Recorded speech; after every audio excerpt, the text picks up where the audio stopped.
I'm excited today because Elon Musk just made a new bullish Tesla statement. FSD is actually smoother on hardware 3 than on hardware 4, but the newer hardware will ultimately be better because all training is for hardware 3 with hardware 4 for now running in emulation mode. And despite this, hardware 4 actually works pretty well when it comes to FSD V12. This is actually bullish news because if all of the training data was specifically for hardware 4, that would have meant, okay, we sort of reached the hardware limitation in some very limited ways, as in right now, we know for sure 100% if we move from hardware 3 to hardware 4, where it no longer runs in emulation mode, FSD V12 on hardware 4 will definitely be better than currently on hardware 3. And hardware 3 at this moment is amazing. Now, of course, this piece of news is probably nothing.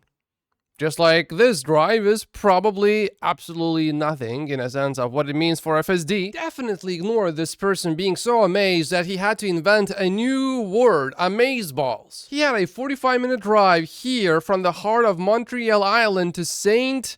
Chrysostom, 52 kilometers away. Aside from telling the car to change lanes once and giving it an accelerator tap at a couple of stops, Tesla did all the driving. Bikes used to be a huge issue for V11, but right here you can see that it handled that pretty well. As a Tesla stock investor, I'm really looking forward to what hardware 4 is capable of, and we know Tesla is already working on hardware 5. Here's some more good news. Tesla just officially announced that it produced 6 million vehicles globally. This comes just 5.5 months after Tesla produced its 5 millionth vehicle, a rate of 1 million vehicles every 6 months. And here's how long it took Tesla to hit each cumulative car production milestone. It took 31 quarters to reach the first million, and now every 2 quarters we hit another million. In other words, Tesla right now has 6 million cars, but only 400,000 with FSD, 5.6 million without FSD, so that's a $67.2 billion total addressable market. Plus we have 2 million cars produced over the next 12 months, so that's going to be 7.6 million. So that's a 91 billion total addressable market. Tesla's earnings expectations for this year are close to $8 billion. In other words, if 10% of the fleet buys FSD, earnings double. Now, I'm not predicting that 10% of all of the Tesla customers will buy FSD this year, definitely not, but this puts things in perspective. The opportunity is certainly pretty big. I also like how Elon Musk reposted this to his main timeline, and this is why it got 30 million views. I think Tesla sold a few more cars because of this. The new production milestone is also good news for Troy. It suggests higher production in China in March than I estimated, so I need to make some changes. It's good news, but Troy's estimate still remains below last year's Q1 delivery number. Here's some more good news. Another new version, yes, another new version of FSD beta is rolling out in the US right now. And from now on, I won't refer to FSD beta as FSD beta. I'll refer to it as FSD supervised. So right now we are here. Last year at the same time, we were around here in terms of the number of updates, although these updates came in April, but we are expecting more updates in April too. Omar says I installed 2 updates that got replaced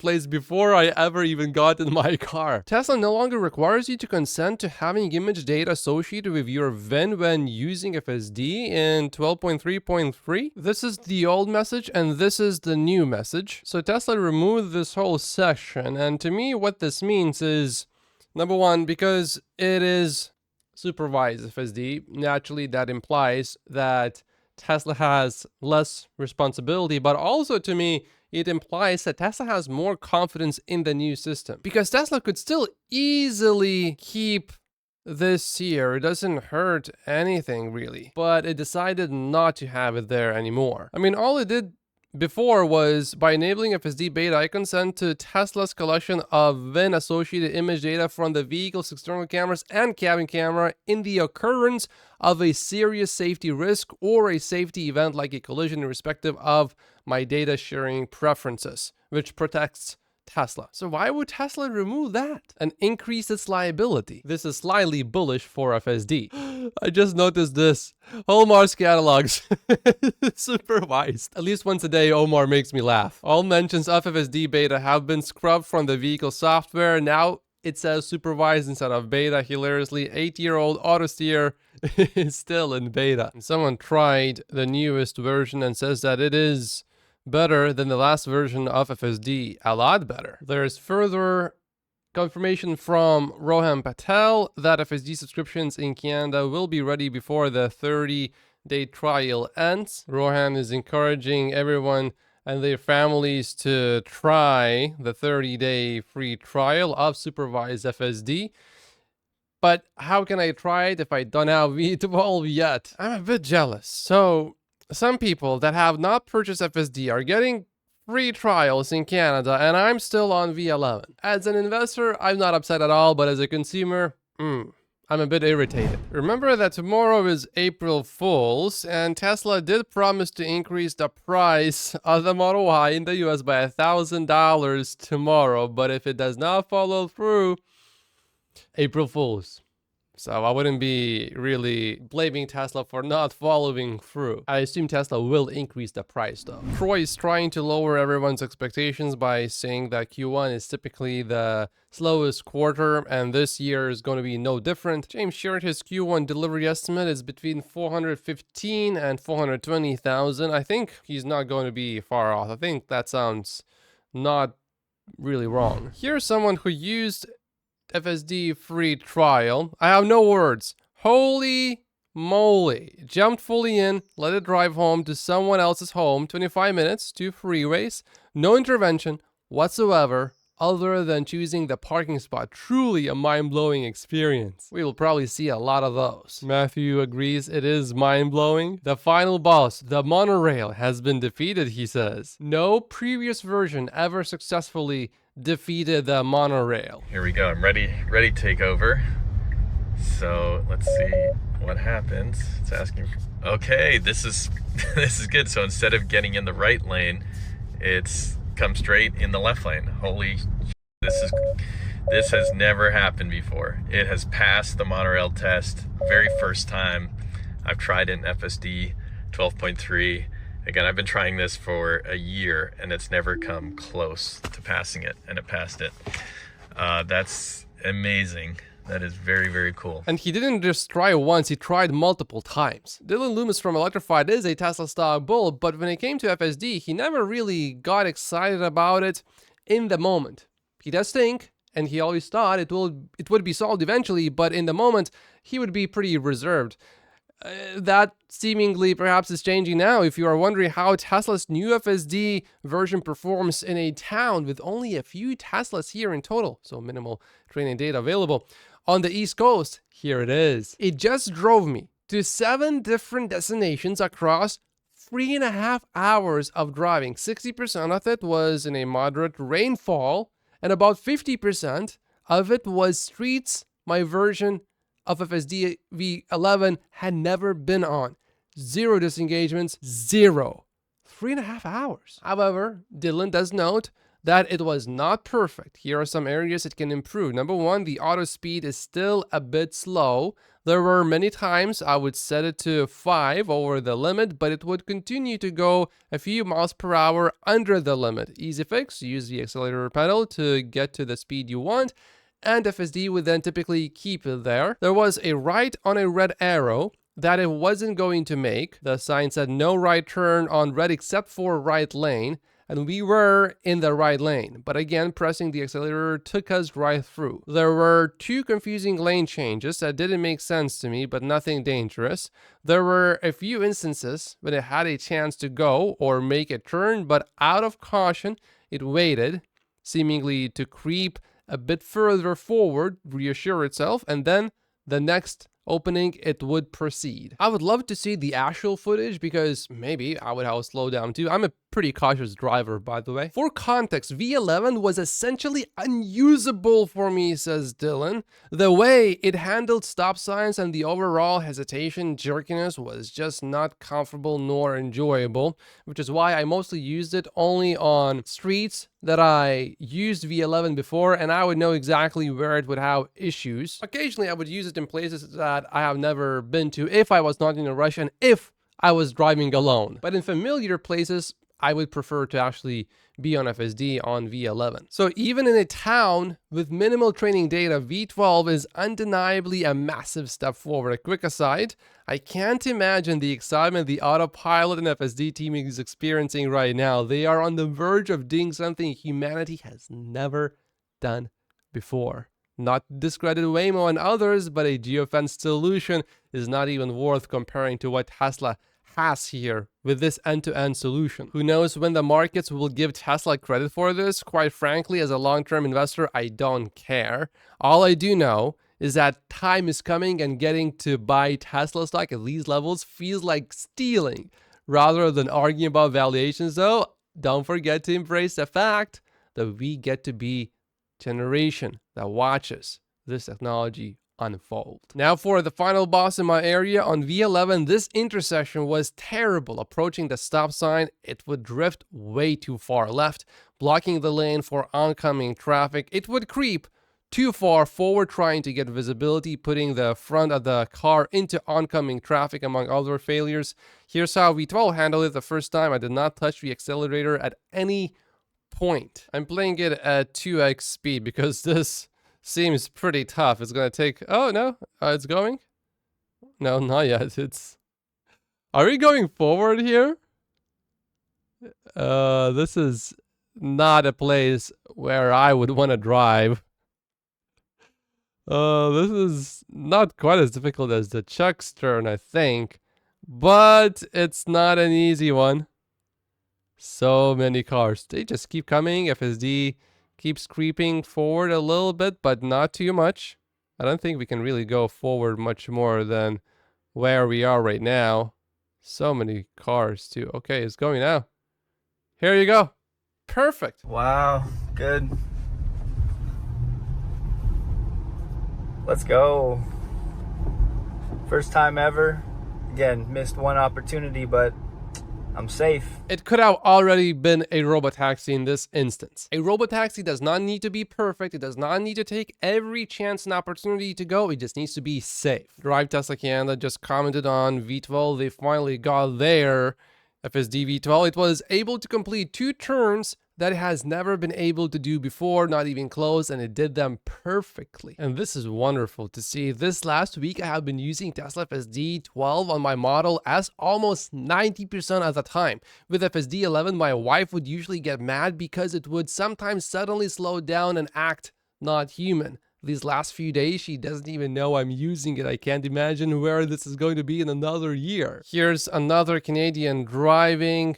It's a 12-minute drive, no disengagements. And this is good to know. Even if you have had a subscription for FSD before and then canceled, you will still be able to get a free trial. Here's another. There are so many of these now. I just drove supervised in insane, heavy downtown Las Vegas traffic on FSD V12.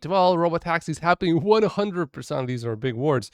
0 interventions across 45 minutes. Very smooth and 0 scares. It's insane. This is the worst it will ever be too. That's a very good point. Whatever FSD V12 is right now, it is as bad as it will ever be going forward. It will only get better from here on, and it's trained for hardware free. Analysts are now finally looking at FSD take rates to assess the earnings impact of FSD, but the reality is FSD package sales will look like peanuts compared to earnings from autonomy. But when does that happen? I don't know how to model it, but reality doesn't care whether you model it or not. It just happens. The spreadsheet investing methodologies used to evaluate Coca-Cola or Geico is a good company to buy or not, these methodologies are not going to help you in moments like this. And I seriously will not want to be an investor in Uber during this transition. We know that Tesla is able to repair Giga castings, and Tesla uses a color scheme to highlight the different areas of the Giga castings because each zone has different repair needs and tolerances. Blue and green areas accept more extensive repairs, while yellow and orange areas are less permissive. Red zones can't be welded, and you need to contact the Tesla Collision Repair Support team. For those who are trying to estimate the deliveries, recently Bloomberg reported that Giga Shanghai changed production from 6.5 days to 5 days a week in mid-March. However, some people think it might have happened at the beginning of March. I'm trying to find out exactly when it happens, says Troy. And it's actually better for Tesla's Q1 scores if Giga Shanghai production was low in March, because it would mean production elsewhere would have to be higher. Marcus Brownlee just did another review of the Cybertruck. It's a 27-minute video. I haven't watched the whole thing, but from his X comments, it does seem to be positive. I like his reviews of some other cars. Lately, Marcus has been almost on a journey to put out another car company out of business, but not Tesla. There's a positive comment about the Semi. I'm not a techie person. Within a half hour, I was comfortable. If you know how to use a smartphone, then you can easily operate one of these Tesla Semi trucks. Ooh, Gary Black has just sold 40% of his BYD position in his flagship ETF. BYD was his 28th position. Today, it is his 33rd out of 35. So almost at the bottom. Tesla is his number 15 position. He still has Rivian, which is number 31. Here is when Gary built up his BYD position. This is insane. In just 2 months, this vehicle depreciated 70%. A moment of silence for all Fisker vehicle owners. This could be a world record for the fastest depreciating vehicle. Xiaomi receives 89,000 SU7 orders roughly in 24 hours. This car is a Model 3 competitor. It's not a bad start. That's quite a few orders, but they did say they will be losing money on every single one of these. In China, Tesla is promoting battery tech. It cited 12% degradation on a Model S after 200,000 miles. This is a bit crazy when you think about it. Assuming that these estimates from Sequoia and Goldman are accurate, Tesla FSD is already generating more revenue than the rest of the AI industry combined. So Sequoia estimated that the AI industry spent $50 billion on the NVIDIA chips used to train advanced AI models last year, but brought in only $3 billion in revenue. And Goldman is estimating that FSD is already worth $1 to $3 billion in sales, with upside to $75 billion by 2030. If you are looking to buy a Tesla vehicle, or you know someone who wants to buy a Tesla vehicle, today is probably the best time to buy a new vehicle, because usually Tesla has the highest incentives on the last day of the quarter. So if you know anyone, tell them to buy it right now. Make sure to look at the inventory for the best price. Omar finally got his hands on the newest FSD version, 12.3.3, and he actually did a drive.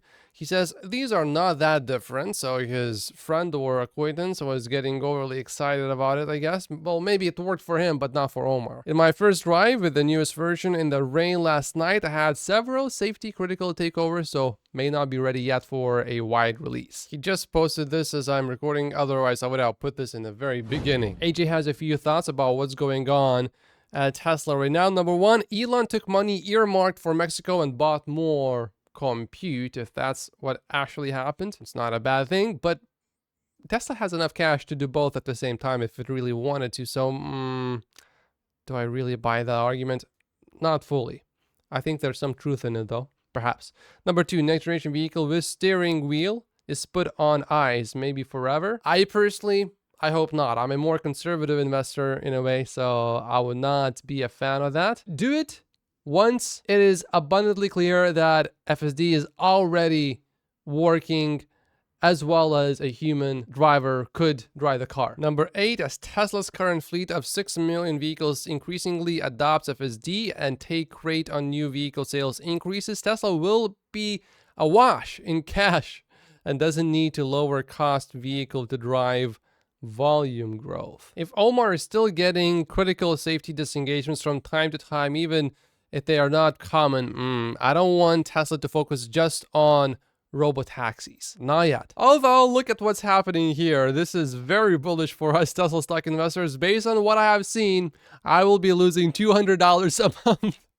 I have followed FSD development since the beginning. Always thought the pricing was too high given the unpolished product. I would have not subscribed for the $200 subscription. I just bought FSD outright. I paid the full price. I think with V12, that may finally be changing. Just tried my commute and no interventions.